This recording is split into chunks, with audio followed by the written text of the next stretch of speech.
listeners out in the world. This is JP and Mia on the Paid in Full podcast. Welcome back, and to our new listeners who are just now locating us, thank you for giving us a try. And right now you're listening to our Paid in Full podcast official theme song. This is Just What I'm Feeling by John Boy on the beat. I'm gonna start freestyling. You are. My head is like a shark's fin. All right, LJP. I shot him in the face. Oh my God. See, now y'all see what we got going on today. How you feeling? I'm cool. Yay! I'm so glad you're here with me. I always look forward to talking to you. Oh, So I do, even though people are like, "Don't y'all live together?" something like that for now. Yeah. Yeah. We I think we want to stay together. Yeah, So I almost got put out, but we good. that's another podcast. It is. So, welcome. We are thankful for our listeners. We have listeners popping up all over the world now. It's kind of creepy because we're just two regular people who live in Georgia who like talking to each other on microphones in our closet in our house. But Shout out to Belgian waffles. JP, what? Nothing. JP pulled up our little map of we can actually track where our podcast is being listened to.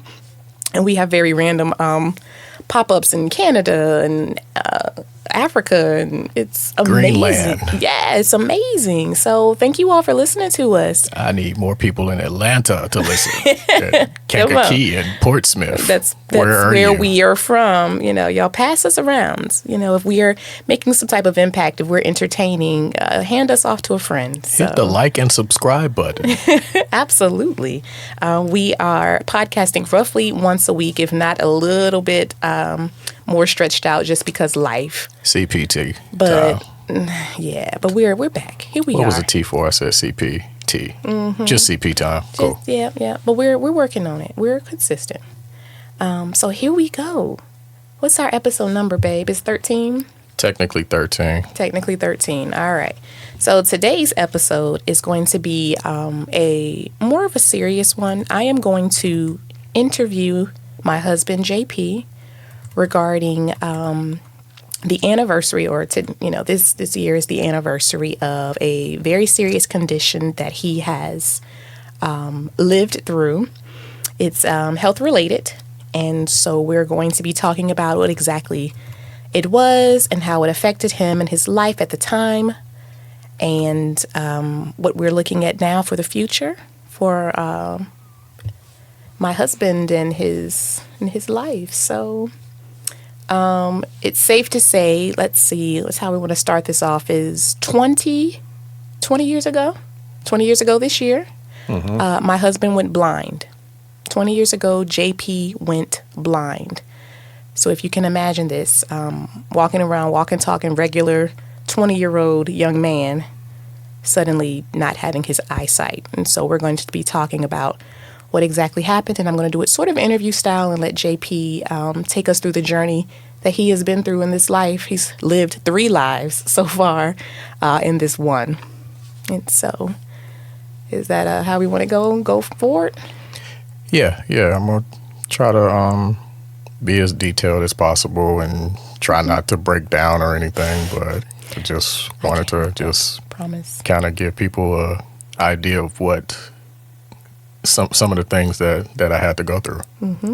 and what you had to go through and overcome. So if you're going through something, this is a perfect episode to sort of put some things into perspective, what's really a struggle, and how you can make it through those darker days. So here we go.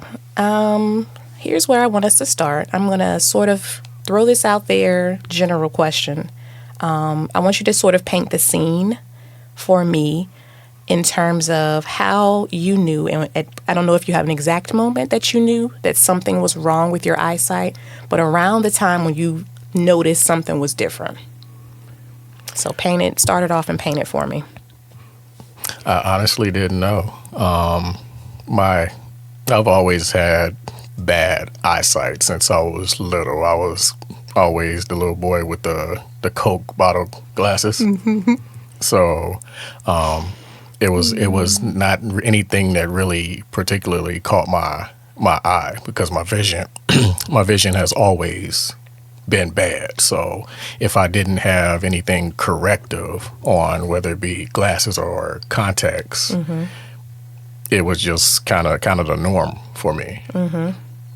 Okay, so at what point did it go from normal, like this is just nearsightedness, to there might be something else going on? When my vision was foggy with my corrective lenses, my glasses and my contacts, when it became foggy with that. Okay, and then when you put your glasses on and you still couldn't see. Okay, okay. So initial ideas about what you thought it was, because I know with me, if there's any little thing, I tend to self-diagnose pretty much immediately and say, oh, it might just be, maybe I'm tired, maybe I didn't get enough sleep. What were your initial ideas regarding what you thought was wrong with your eyesight? I thought it was time for new glasses and contacts. Yeah. So I set up an appointment to go see the optometrist in the mall. In the mall. Pearl Vision, I believe. So I set up a visit to go see them, and my thoughts was it was just time for me to get new glasses and contacts. Okay. And that's probably exactly what the initial reaction would be for most of us. And I would imagine that Mom and your sister, everybody was like, yeah, let's go and just get new glasses, because maybe your eyes just outgrew your prescription. So, okay. What did the optometrist say when you went to that store? You remember? Yeah, they pretty much looked at my eyes and said that you need to go to a specialist ASAP. Whoa, okay. So I didn't see them for like 5 minutes after they looked at my eyes, and they told me that I need to go see somebody above their pay grade. Wow. Okay. So, and that's scary. It's like, all right, especially if they're not saying, hey, it's this thing that we can fix. It's like, we don't know what this is. So, and they may have had an idea, but if it's a serious condition, they weren't going to diagnose you at Pearl Vision. So, all right. Okay, so you found a specialist. Is that the moment that you found a specialist? At what? They referred me to a specialist. Okay. And you went to go see them. Where was the specialist? It was in Bourbonnais, which was actually, it was back in Kankakee. It was the Fisher Swell Eye Center. They were affiliated with Riverside Hospital. Okay. Yeah, so they set me up an appointment to go see them. Okay. So I went to the optometrist. They referred me to an ophthalmologist. Okay. What is an ophthalmologist? They're more specialized in vision. So they do like laser surgeries and stuff like that. So. Okay. Because I've heard of the name before. I just didn't know if it was associated with LASIK and all that stuff. So yeah. Okay, ophthalmologist. Okay. So at that point, did you have any fears? Because you were blurry, you were getting more and more blurry by the moment. Did you have any fears at that moment when they sent you to a specialist? No. I just wanted to go and see what was going on. Like I said, it was still kind of fresh, because like I said, I went July the 4th, and they set me up to go meet the specialist July the 5th. Okay. So I had like no time to really think about it. It was just more so just go to these people and see what they say, and basically just they were going to fix it immediately. Okay. That's what I thought. Because you were 20. Yeah. We're a little more invincible at 20 than we are now. Okay. All right. So we're going along the timeline. We're going to kind of follow the natural timeline. You were able to see the specialist. Take me through, because I know this is probably all imprinted on your mind. Take me through your appointment with the ophthalmologist. With the ophthalmologist? Okay. Basically, like I said, I went to the Fisher Swell Center, so I was actually with the founding member of Fisher Swell, Dr. Mark Fisher. And what kind of scared me a little bit was when he didn't know what it was he was looking at. Oh, okay. Did they tell you did they describe to you what they could see in your eyes? Basically, it was my pigment in my eye, the pigment of my eye. So the brown color of my eye was breaking apart, and it was going into my lens. Wow. Okay. So it was like my eyes were disintegrating. Your eyes were like basically being snapped away. Yeah. Wow. Okay. And he didn't have an immediate idea, and he's the specialist. Correct. That's scary. Yeah, I would have been like, okay, so how you gonna fix me? Like, what do I need to do? Okay, so what were your steps after him? Because if he didn't quite know, then what did he suggest that you do? The first thing that they went with were some eye drops to lower my pressure, because they wanted to make sure that they wanted to keep the pressure in my eyes down. There was inflammation of the blood vessels in the back of my eyes, so they gave me a steroid. A lot of people may be familiar with this, prednisone. Prednisone. So that was kind of like the first treatment. So they went with that treatment first. Okay, the eye drops and the prednisone for your blood vessels. Okay. What were the side effects of prednisone? Prednisone is, again, it's a steroid. If taken in low doses, I don't think there's too many side effects outside of chipmunk face. Chipmunk face. So over my face kind of blew up. I had like real like puffy cheeks, and nothing else. It's kind of benefited me with my shoulders are so broad because I was lifting weights at the time, but outside of that was just my face was real puffy. Okay, so not anything that you couldn't handle. Not initially, it wasn't, but like I said, I was doing this for an extended period, so my face blew up and stayed puffy. Okay, chipmunk cheese. All right. All right, so here we are. I'm thinking of the timeline. So I'm going to pause in the timeline for a moment. I'm going to talk about what was going on around this time, because we know, you were 20. Where were you working at the time, and what was your life like as you were getting this initial diagnosis? Life at the time was probably at a peak for me. We're talking about 2001, right? 2001, going into going into 2001. So I recently graduated in 1999. I got a job at McDonald's on Fifth Avenue in Kankakee. So I was finally getting some money. I wasn't the complete broke bum high school student, so I was getting my little $6.25 an hour. My little $625 an hour check, and only had to pay my sister like $50. So with something like that, I would get my check. Go gas was 99 cents. Yeah, so man. I could fill up a van with $20 and go to Lincoln Mall and spend the rest on Sean John and Jordans. So yeah, that's the life. That's at the time, it was really, really good for me. I was kind of, how you say, getting my swagger. So I was more outgoing, talking to more females and stuff like that, and so it was a pretty good time for me. Okay, all right. So normal kid, normal life, getting his stuff together, making a little money, and here we are, potentially with a serious condition, but tough to say. So they were treating you for what they thought was, we'll just do some lightweight treatment at the time. With some eye drops and some prednisone, let's see what's going to happen. Okay, so I would imagine that your condition did not improve.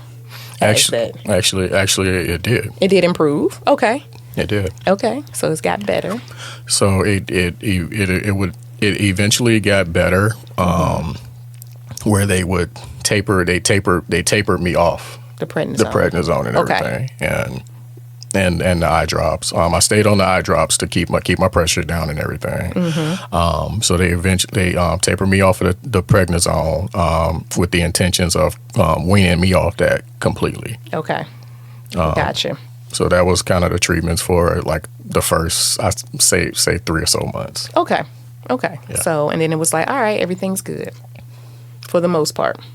I'm sorry, I wouldn't even say 3 or so months. It was probably more like a couple weeks. Okay. Couple weeks. So it was real quick. Okay. Yeah. But the treatment plan was over the course of 3 months. Gotcha. Okay.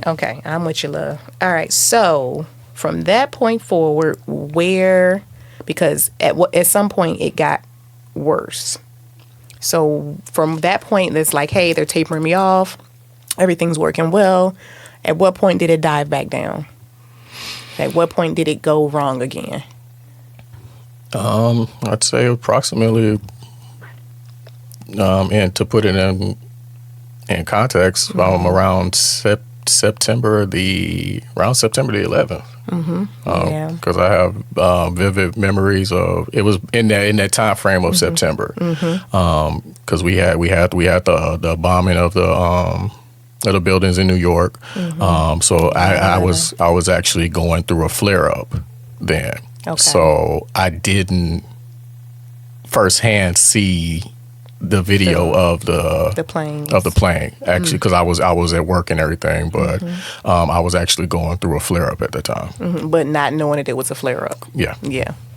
And define for me what happened during a flare up. What were you experiencing in a flare up? A flare up was basically the best way to explain it was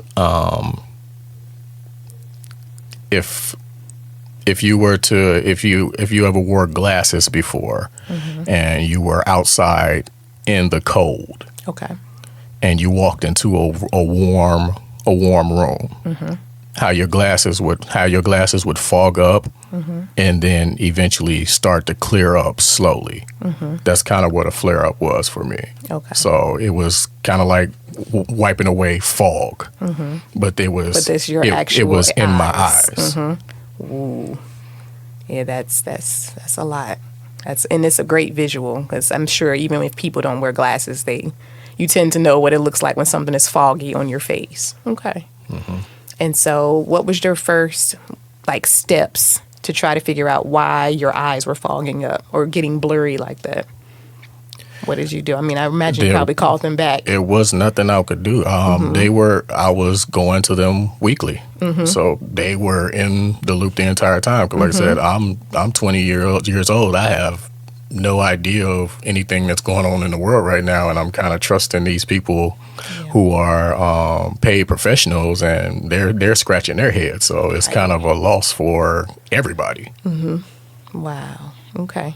So they were like, all right, we've got to do something new. We got to do something different. What did they say that you needed to do next? Like, what was the plan to try to figure out what were they going to do if you were seeing them weekly and this was happening? The plan was they eventually sent me to another specialist, a more experienced specialist who's done this more extensively, up at the University of Illinois Chicago in Chicago. So it got to that point where the treatments, where what they were doing, they didn't want to go any further with it, so they referred me to another specialist in Chicago. Okay. And how often were you to go see that specialist? The same, weekly. It was weekly. So you had to go to Chicago. Yeah. Which is 60 plus miles. About 60 miles. Every week for them to look in your eyes. Okay. And that's towards the end of the year. Okay. So we're probably in 2002. 2002. Okay. Yeah. Okay. So top of the year. All right.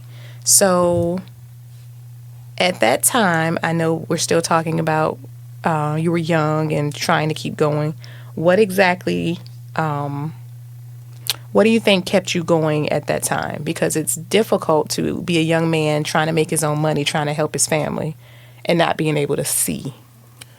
So my mother, my sister, and my faith in God. that they were like, hey, it's going to be okay, even if we didn't know if it was going to be okay or not. Yeah, I knew something was going to work out. Okay, so it never occurred to you that I'm going to be blind forever. Never. Okay. Well, that's great, because most people be like, the bad, immediately is, oh my God, I am literally going blind. This might be my life the rest of my life. So, but it didn't, never set on that. No. Okay. So that's good to know. All right. So we're traveling to Chicago. Tell me about your specialist there.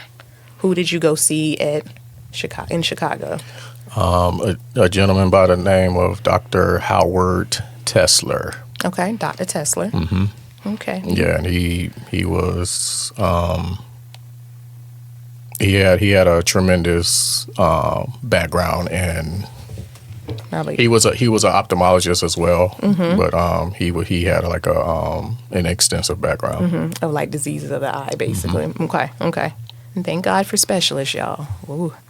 Okay. And so, what did Dr. Tesler see? What did he say?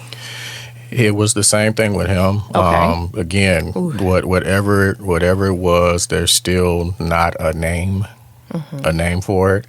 Wow. So they basically just try to associate some of the symptoms with some known diseases, but what it was never ever clearly defined. Okay. So you had an unnamed condition. Correct. But what they did to treat it was treat the symptoms. Yeah, it was. Okay. It was treated as a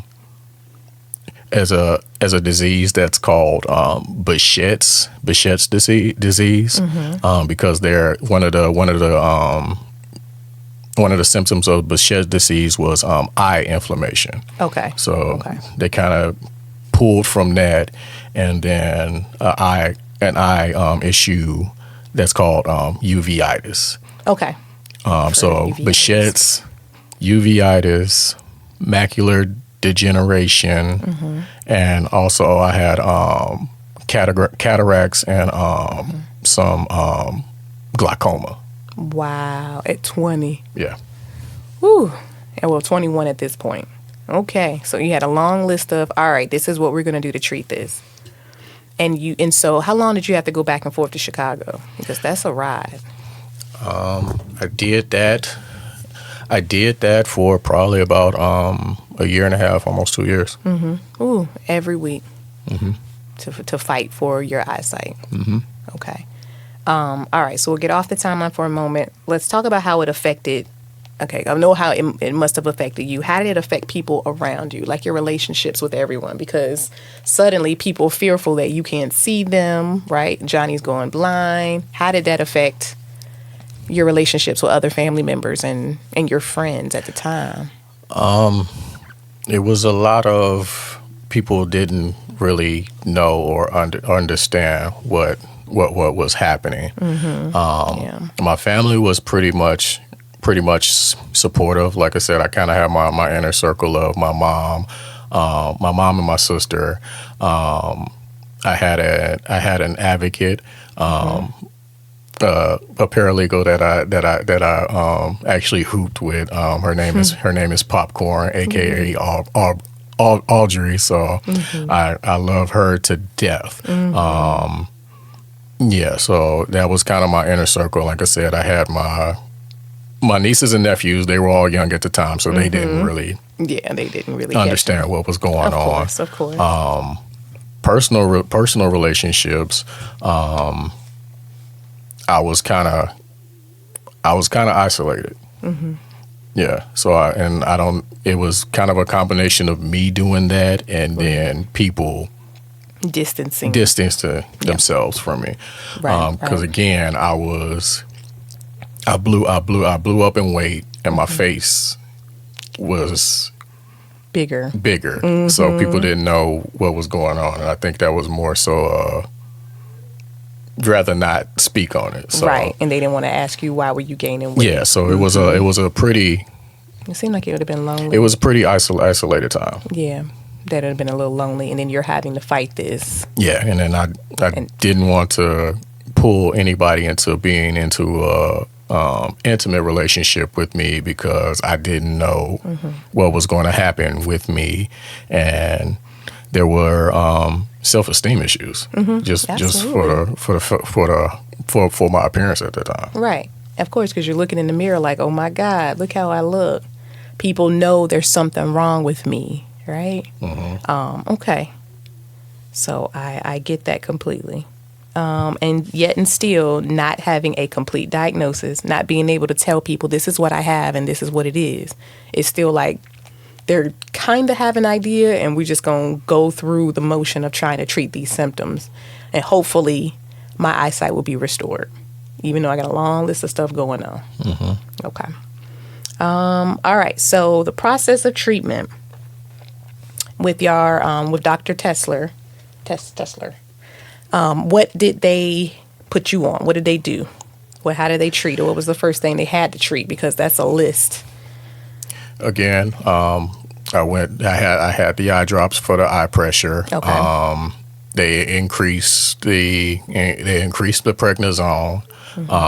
So again, that added to the physical appearance. I believe the first drug that they tried on me was called methotrexate. Okay. Which is basically a chemotherapy Treatment. medicine. So it was used to help treat cancer. Whoa. So it was a lot of discussion had to be had with that of what that could potentially mean for me, because I didn't have cancer, and anytime you hear the C word, that brings up room for caution, Right. with something like that. Absolutely. So we tried that for a while, along with the other medicines. Had minimal effect on you. minimal effect. It was still the same thing. So it would get better, and then I would have a flare up. Ooh. So that's kind of where I came to the realization that my trigger for it was stress. It was a stress reaction. It was a stress reaction. So Okay. if something bothered me, I could actually pinpoint a time when I was going to have a flare up. Wow. Because basically if I let something upset me, I would get a headache. I could get a headache, and then whenever I go to bed and wake back up, I'd have that flare up with the thing. So I realized that stress was most definitely a trigger for me. And that sounds like severe stress. That don't sound like normal 20-year-old, 21-year-old stress. That's not McDonald's didn't give me all my hours kind of stress. What were some of your stressors then? What do you think was like the main thing that kept triggering your flare-ups? Going back to February of 2001, my dad had got locked up for, at the time it was a murder charge. It eventually got dropped to I want to say second degree involuntary manslaughter. Okay.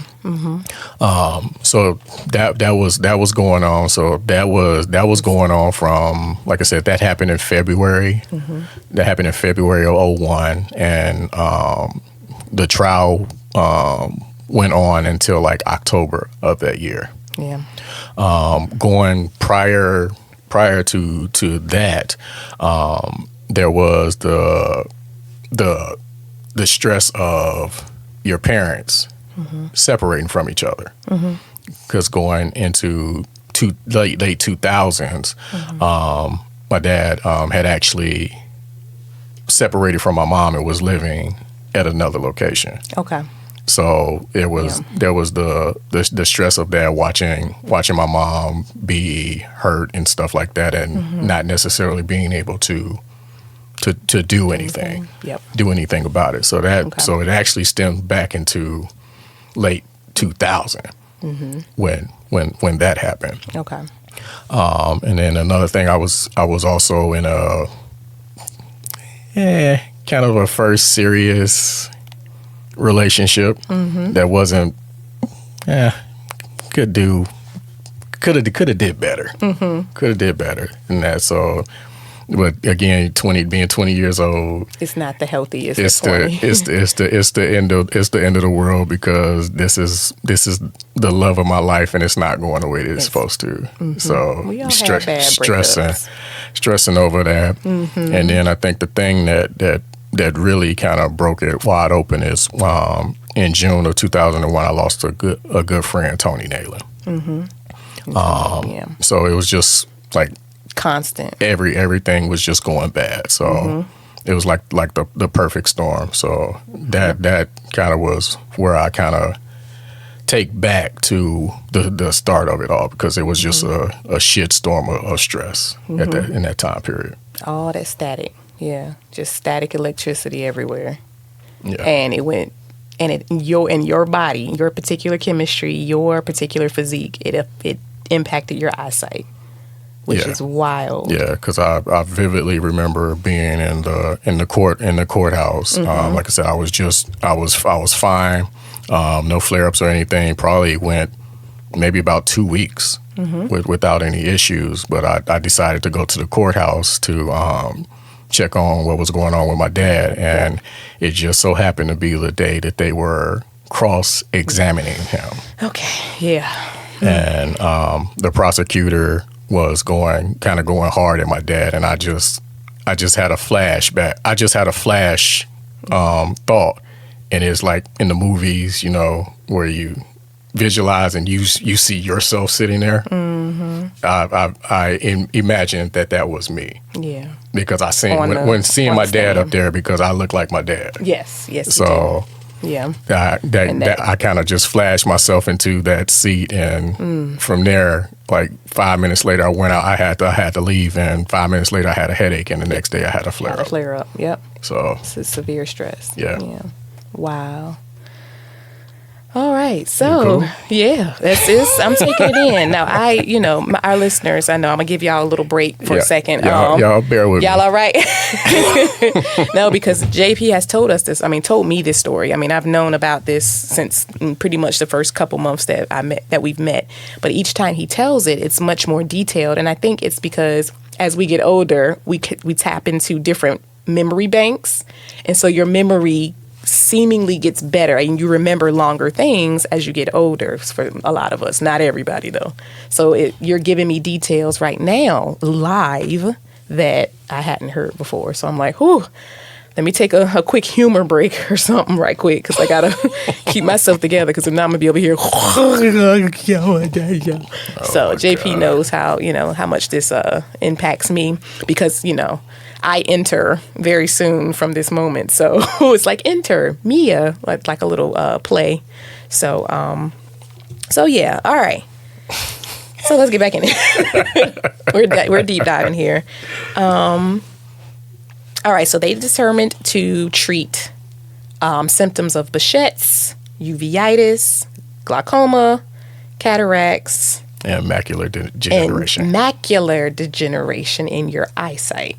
Okay. Of my eyes. Of your eyes. Okay. Now, one thing I do want to ask, because I didn't ask this, who was taking you to Chicago? Because if your eyesight was on and off, who was driving you? Because the first time that I went up there, it was popcorn. Okay. Because this is something else that's kind of vivid to me, because it was when I realized that I'm going to be in this for the long haul, and I'm scared out of my life. Yeah. I'm scared for my life. We went up there, met Dr. Tesler. He saw my eyes, gave me a prescription. Actually, like I said, popcorn took me up there. So we went up there, met the doctor. We actually stopped at this place called Dusty's on the way back. So I'm still thinking positive. Everything's gonna be okay. I got medicine. Right. this is a specialist. This is what this guy does. Right. He's gonna fix me. So yeah, we stopped at Dusty's. It's a soul food buffet and probably like the best food I ever had in my life. Are Dusty's still out? Okay, well we find out. Yeah. Shout out to Dusty's. So kind of on a high. Right. Got back to Kankakee. Went to Walgreens to get that prescription filled, and they told me that medicine was going to be $270. Ooh, and then all the air went out your balloon. Yeah, and I probably had about $22 to my name at the time. Because you were living on McDonald's checks. Yeah, so I had no idea how this was going to get paid. Okay. So popcorn actually paid for my medicine. Wow. And I was speechless. I was floored. 'Cause like I said, nobody ever $270. Especially just somebody that you just know from just playing basketball. Right. Just willingly just drop $200 on you. For you, right. So I broke down. Yeah, absolutely. Yeah, because that's a lot. Yeah, I broke down and I was like, I don't know. So that was a real tough time, and that was kind of like a realization that this is real, Johnny. This is real, right? And the idea that you have to keep this prescription up. So I'm sure that may or may not have pump up in your brain too. Is wait, if this is $270 a pop, how am I going to fight this? I can't afford this, right? Because you're a young man. Like I can't ask my mama for $200 every time I have to refill my prescription. All right, so we'll come back to that financial part in a second, because that's another part of your story. And I'm sure the medicines kept adding up. So did they add on to the initial medicine that they gave you? Yeah, like I said, because the Mixotrexate was like approximately with the prednisone and the eye drops that came out to like $270, and that was probably like a 2-week supply. Ooh, 2 weeks. Yeah. So it's $270 for 2 weeks of medicine. And I had McDonald's insurance, which at the time was more so reimbursement. So I would have to pay it. Yeah, and hit your deductible. Then the McDonald's insurance would give me back the portion that they were going to cover. But I had to pay everything up front. Up to a certain point, and then after I reached a certain point, then they wouldn't pay anything. Wow. All right, that's backwards. Here we are, America. Yeah, it's American health care. That's another part as well. I can hop on that train and ride it out into the ground. All right. So my brain is telling me that would have been another stressor to add on to the fact that these are the things that are stressing you and causing your flare-ups, is how am I going to get money to get better? Because right now your little ball of light, little ball of hope is the doctors are giving me the medicine to treat me so that I can get my eyesight back. So what did you ultimately have to do to get the money for your medicine? Because that's what we had to do to make our eyesight better. It was running a rat race, because like I said, whenever I had a flare up, I couldn't do anything. Right. So I was actually having to walk from over there by Washington Park to Fifth Avenue McDonald's sometimes in the winter with snow and stuff. Already everything's gray, and then I got white, but I would have to go to work. How many miles is that? It's not far at all. It's probably about a mile and a half, 2 miles. Okay, but you still had to walk in the weather. It's not far, but that was how I had to get around. Because you couldn't drive safely. Yeah. Going to a job where the only thing that I could do, and I do appreciate them for trying to work with me and letting me work at the time, was just work the grill, which I was burning myself from the grease popping on me, but I had to do what I had to do at the time. Right, and you had to make money. Yeah, so me doing that part-time at $6 an hour and approximately paying almost close to $800, $900 a month in just medicine, it was going backwards. So I went to Department of Public Health and tried to apply for financial assistance. Yeah, disability, right. I was able to get a food stamp card. Okay. So with that, I got it wasn't any money or anything, but I was able to, I got like $147 a month in food stamps. Food stamps, yeah, okay. Which was cool. Yeah, I mean, like I said, I'm not going to do something with it, right? We're not going to knock it because, hey. But yeah, and then I had also put in an application for disability. Right. And thinking that that's going to be a home run. Right. Considering I'm sitting up here and I can't disabled.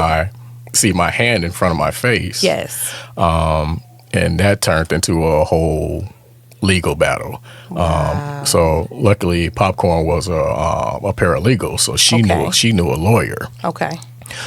So that was kind of a battle. So I fought for that. Actually, never did get that. I got denied 3 times. Okay. See, America's healthcare system again. Went into the board, had an interview with everything, and still got denied. Never got your disability. Yeah, never got disability. Clearly disabled. Yeah. Okay. All right. So, and this is not this. We hear these every day. Yeah. I would have been better off just going in there and saying that I'm crazy. And gotten money. And probably would have got money. But with all the medical records and everything, and proof. I never got a sniff of disability. Okay. All right. So I'm trying not to let that make me mad. Okay. So that's where we are. And yet and still, even with, ability to get the food stamps, you got your little money, it's still moving backwards, essentially, financially. Because the more they diagnose, the more they're trying to treat, the more medicine you got to pay for. It's like, well, how do I get better if all of these things are in front of me, right? And your stressors, you still got stress popping up in front of you.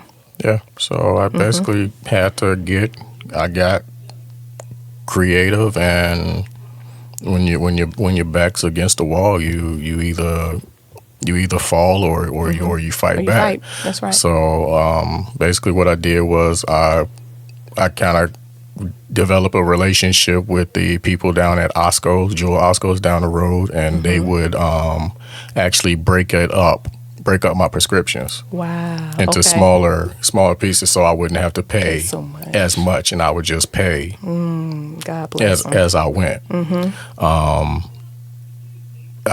I was 20 years old. I knew people. I did some things that I wouldn't condone now. They're actually legal now, but at the time, I had to do what I had to do. You got to get money. Yeah. It's like, I am going to get better. I've got to fight this. Yeah. Yeah. Okay. All right. And that's kind of funny too, because everybody may think that you just the mindset of doing something like that is you doing the smallest amount of possible, and you moving around like you Tony Montana, and everybody's against you. But it's our TV, it's our movies, right? Because it's not that at all. So You're not Tony Montana, it's all in your head. So just move forward. Everybody think, but that you just walking around big time. Yeah. Yeah. So stop it. Yes. Continue. Stop. Yes, sir. That's all I'm gonna speak on that. All right. I got you. So, all right. So they started treating you. Did it get better? Did your eyesight get better? It's like, at what point did it start like improving and staying improved? When we changed the medicine. Okay, from the first one. It went from Methotrexate. Probably tried a couple other ones that I don't necessarily can you pronounce? Can remember offhand, but I know the one of the major ones that that Dr. Tesler decided to treat me with was it's called chlorambucil. Okay, good pronunciation there. I see you. Stuff is burned into my face. No, I understand. So tell me about that one. So basically, it's another it's another cancer treatment drug, and this one is kind of an experimental type one. This one can actually cause cancer if you stay on it too long. Okay. So you have to be monitored very carefully. You have to be monitored very, very carefully with this one because it affects your white blood cells. Okay. So with this one, it was even more expensive. Of course. And then I also had to go and get blood work done. On top of weekly. Yeah. Because they had to watch your white blood cells. Yeah, so which was another expensive cost. Yeah. So I had to drive to Chicago, get treated up there, pay for that treatment, come back, get the medicine, and then go get blood work done. Wow. All still while working at McDonald's. Wow. With my father being locked up, my father being locked up at this time, my mother being forced into early retirement because she lost her vision, and then my single sister working her job with 2 kids at the time. So all of that's together, and it's like I'm trying to get away from the stress and get better, and it's adding on. And this is probably the story of so many people. It's like I just want to get better. But this stuff keeps happening. Yeah. Okay. So that was kind of almost a breaking point for me. Yeah. Because it was a lot. But again, like I said, my mother was my strength. She always talked to me about the story of Job. Okay. So that was kind of my saving grace that. Regardless of what I went through, at no point would I ever question God, because I knew that He had a plan for me, and it was going to be greater for me. That's right. On the other side. Yeah. Okay, there you go. See. All right. Woo. They always say what we say is He won't take you this far for you to get this far. Right? He's going to take you to the other side. So, yeah. Okay. Yeah. You all right, interviewer? I'm all right. Interviewer is welling. I'm trying not to wail. I'm trying not to spill out. We can take a break if you want to. But no, keep going. We're in the middle. I'm just talking. Oh, yeah. I got you. Because it's just so much. Like, we are definitely going to write this book. So, all right. So we're treating. I know I'm following. Like, oh my God, stop crying, Goofy. So they were treating. You were financially struggling, trying to make sure you're getting what you need, but you kept going. What else did they have to do in order for you to get completely clear on the other side? Like, what else besides just the medication that they had you on? They eventually found a kind of a cocktail that worked. Okay. And there was a timetable given, because I would need like complete lens replacement for my eyes. Lens replacement. Okay. So I needed to get that was kind of the end game of everything once we got everything stable and together. The end game for me I would have to have LASIK surgery, lens replacement, get my glaucoma. Get my cataracts taken out, right? And then I would have a semi chance of being able to see pretty good, because even to this day I still need contacts and glasses. Right. But the big thing that they were trying to do was eliminate the flare-ups. Right. Yes. So we got to that point where we could kind of see an end game to this, because I was getting better and wasn't having flare-ups. So I had to go approximately 3 months without a flare-up before we could even start talking about that. That makes sense, yeah, because they didn't want to replace your lens and then it's still happening. That's just defeating the purpose. Yeah. And again, we're talking money. Still talking money. That's like major eye surgery. Yeah. And we still talking money that we don't have. Okay. But eventually, you know, we got some sunshine in there. You went your 3 months without a flare-up. And they set up your surgeries, right? Yeah, that eventually came. 'Cause like I said, I was going to Chicago. Like I said, Dr. Tesler was a great doctor. He was kind of almost like a house, like he knew what he was doing, but he didn't necessarily have the greatest bedside manner.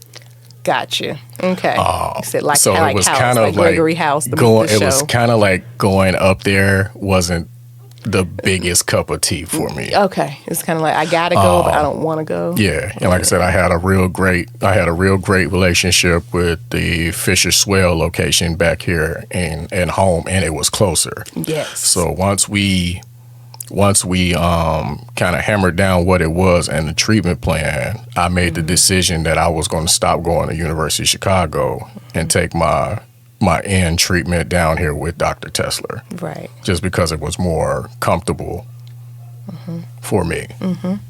And they agreed. They said that was okay. Yeah. Okay. So the last leg I was back in Babonis over at Fisher Swell, continuing it and doing the monitoring and everything. Okay. Okay. And I think that the stuff that I needed done was more in Dr. Fisher's wheelhouse. Okay. So he was able to finish me up. Okay.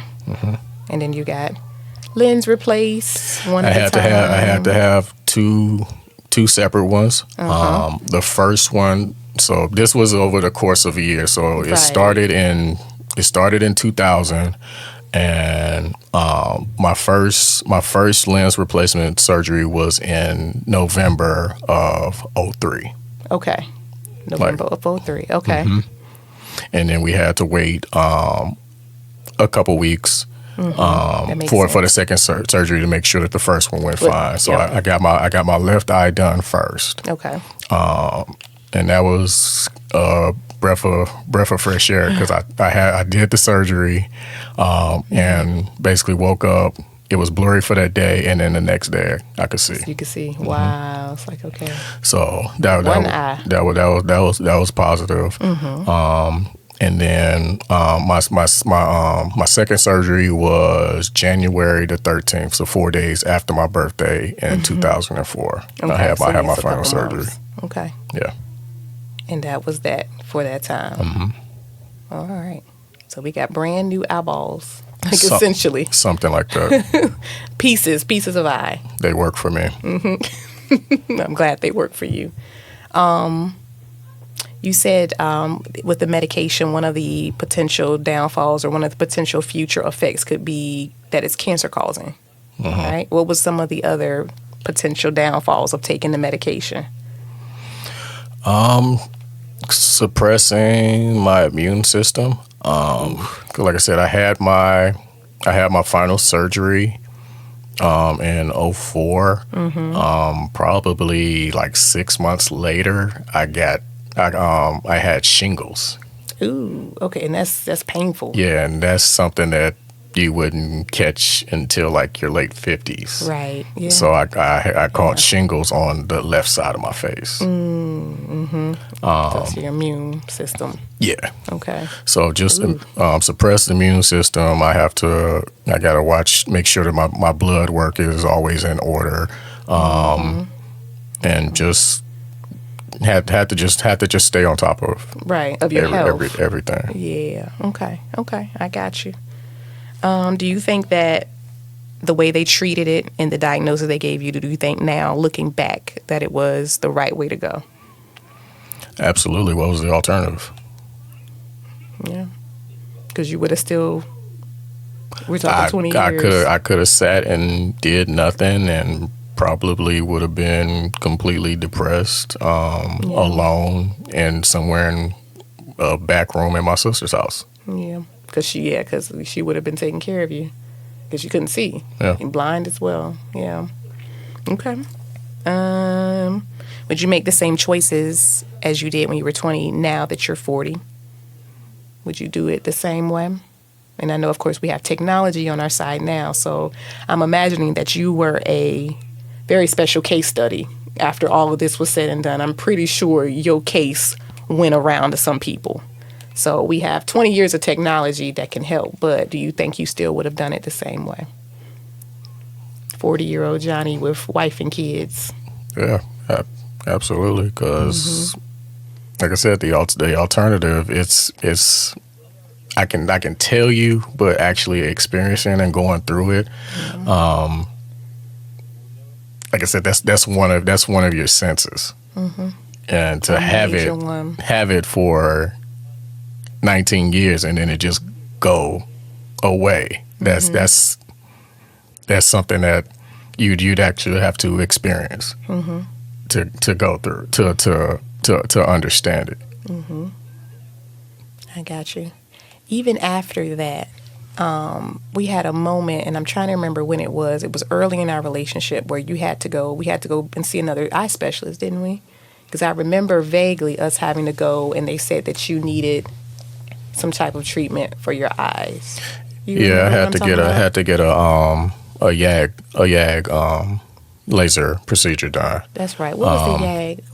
Basically, I was kind of worried because I thought that it was a stress thing because that was like right after my grandmother passed and then my sister-in-law passed, like a week apart from each other.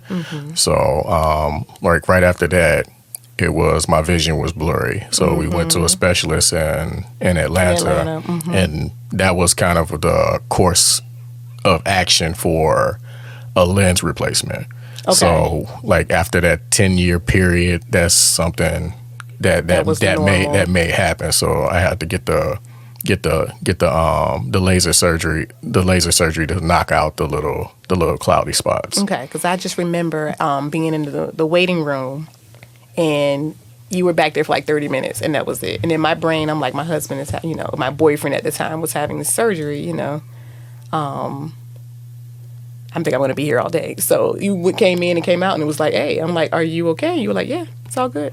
Yeah, so I'm cool. I may have to have that. It may just come up again, but that's generally what it was. But okay. So they just a kind of quick laser procedure to knock out some cloudy spots. Okay, I got you. All right, because I remember it's been a while. That was before our wedding. Yeah, it's been a while. Okay. No, it was after. It was after our wedding? Because that was after Grandma. It was 2010. Yep. So that was the year we got married. Yeah. Okay, because I remember us going down there. All right. What are you thankful for? My family, all of them. All of my family, because like I said, they trusted me. Like nobody second guessed anything that I did. So just knowing that I had the support of my family going through that, whether it been good or bad, just knowing that I had support of that. I'm thankful for the doctors, the pharmacies, my job at the time. Oh yeah. 'Cause like I said, I probably owe a lot of money, but no, because Fisher Swell they didn't charge me for the surgery. Wow. Yeah. And I think the biggest thing is that people saw that I was trying to do something, even if it was paying $20 at a time. Right, appeal, basically. Like the blood work people, I was paying them with change. Yeah. So they probably had it in where they could just write it off, but I think that me trying to put forth the effort to still do it. Pay your bill. Right. Yeah. Right. Yeah. Yeah, and they can see you're a young man, like you're a young black man trying to do this. He's fighting something. He's fighting a demon. So we're gonna give this child some help. And it was just the pity of it. That kind of bothered, because I really didn't want people feeling. I didn't want people feeling sorry for me. So that's why I was making sure that I attempted to pay. That I wasn't going to be a sad sob story. And then people like, oh, this is so sad. Let me help them. It's always going to be greater for me. So I was going to do it one way or another. I was going to get this done. Right. And you did it. Here we are. 20 years later, reflecting on all of this. And we said we probably would do the exact same thing. And I can guarantee you we would fight if we needed to fight again. I don't imagine you not being able to see your children grow up. So that's the beauty in all of this. And the blessing is that you and I could be sitting here, you not being able to see us. But with everything that you've gone through, we have the blessing of your eyesight so that you can watch children and grandchildren and great-grandchildren. So that's the blessing in it all. It's amazing. So that was my motivation. That was my motivation. I didn't know that it was necessarily going to be you guys. Right. But I always had in my head me playing with my kids and spending time with my wife. And that was kind of like the things that kept me motivated. I was like, there's going to be something out there greater for me. I always seen the end game. I never stayed in my blindness. I always seen past my blindness. Where you are right now. Yeah. And you're a different kind of person, Mr. Payton. So I applaud and admire your courage and your perseverance, because that is quite a story. Coming soon to Barnes & Noble near you. No, I'm just kidding. But for real, my husband has quite a memoir, and that's just that part of your life. Like, that's not everything that happened. That's not your entire life story. That's just one chapter, a very long, sad chapter, but he's come out of it. Yeah, because a year later, I met you. Yeah, a year later. Yep. We met in 2005. So I popped up like, hello. I just walked in. I walked in on your life. So the librarian walked in. I would consider myself very lucky. Thank you. Any other things you want to share about this experience, or if you want to encourage anyone who's going through the dumps? Is there anything that you would say to someone who's going through not just an eyesight, condition, but anything they think is just pulling them down? What would you say if you had to give advice, especially a young person? You're bigger than your problems. Yeah. And faith is real. And you have to think that there is a greater purpose for you. You can't sit and let the shopping cart in the parking lot stay in your way. Walk around the shopping cart and move on. Yeah. I love it. Yeah, don't let the shopping cart stand there. Yeah, because some people get stuck behind their carts. Stop bumping into the shopping cart. Just move around and go into the store. And if there's no path around it, make your path, because that's what JP did. He had to make a path. Creative. I love how you use the word creatively. As creative as it got to be. Do what you need to do. I got a little poem to end our L. Not a little poem. I'm trying to get back into my spoken word. So shoot away. It's little. It's little. I was just thinking on having to, trying to end with something positive, just to kind of lighten us up, because I know this one has been a deep. My head is like a shark's fin. Potentially sad episode that has a very happy forward motion here. So here's what I wrote. I wrote, what's more, that in this life there are no more chances, just the day, the start, and the night, the end. In between is all destiny and ripples and stars, and prayers that the day is long, so long. So beautiful. Thank you, sir. Hercules. So, anything else, Mr. Payton, in your journey here? I'm so glad that you have overcome, and And it kind of justifies a lot of my husband's personality traits. This is why he is able to remain so calm through everything that he faces, because everything can be worse, because he's seen the worst. Yeah, so. I try to be sympathetic to people, but sometimes I just be like, did you die? Did you die? You say that. Like, yo, but did you die? Yo, it ain't that bad. Right. Sometimes it can be a little worse. Need to get up off your ass. But, it can be worse, y'all. You didn't die. It can be worse. Yes. Trust me. JP knows. Yeah. Eventually, we'll get more into your story, because you have quite a backstory, babe. So we'll have to let our listeners get another chapter of your life, because my husband's only 40. I hadn't even got the guns pulled on me by then. Yeah. That happened later. Yeah. So my husband got shot at. So that's a whole nother episode, y'all. Yeah, because it's in between the year that after you met me. Yeah, that's coming up. Gosh, we on a timeline, aren't we? Yeah, I got the gun pulled on me earlier, but yeah, the second time happened afterwards. So. Oh gosh. All right, so we're gonna save that for the listeners for later. Wow. Yeah, we're gonna get that later, y'all. Thank you, JP, for your story. And thank you to our listeners. We are available via all the social media channels. We are Paid in Full Pod, PADEN FULLPOD, on Instagram, Facebook. What's Facebook called now? Meta. Meta. Ron Artest better sue them. I know, right? Twitter. All those great things. And of course, we are streaming on all of the major streaming channels as well.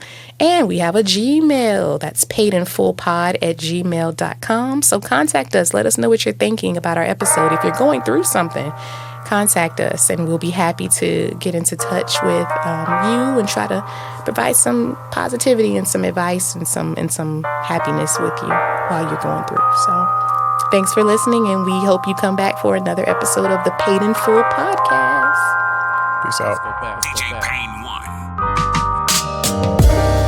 I'm too busy getting money. Ain't worried about you niggas hating on me. You ain't got nothing better to do with your time. Out here watching my every move, trying to watch everything I do. I ain't worried about you niggas. No, I ain't worried about you niggas. I'm getting mine. Just out here getting mine. Really getting mine. Hey, just out here getting mine. I'm at this crossroad where the headache gets pounding. Okay. Roll with the ignorant to be more profound, man. I got this story, it just needs better timing. Some niggas cook while most go with rhyming. My belly hungry, daddy can't eat. So mommy working 2 jobs, now what the fuck is sleep? I'm barely passing, goodwill's my friend. How dare you judge me, cause I chose to sin. My vision's blurry, I got them J's though. I'm dying inside, so fuck those few pesos. My pop's locked up, he got that 7. To God I pray, can he go to heaven? That's not my call, the outlook got worse. My cuz gunned down, black or white hearse. He's black out in tears, 14 years. The pain don't subside, just acknowledge fear. Yeah. I'm too busy getting money. Ain't worried about you niggas hating on me. You ain't got nothing better to do with your time. Out here watching my every move, trying to watch everything I do. I ain't worried about you niggas. No, I ain't worried about you niggas. I'm getting mine. Just out here getting mine. Really getting mine. Hey, just out here getting mine. Why so serious? This is my story. I hit reset, failure's not mandatory. My eyes wide open, I can't believe what was out here. Jay, just breathe. Take your time, don't rush in. So many factors considering my time, value, and net worth. Overall happiness, keeping family first. I gained some traction, things looking up. Greyhound to the city, $1,000. 2 black duffels, a few feathers ruffled. I hit the A running, so much love for this hustle.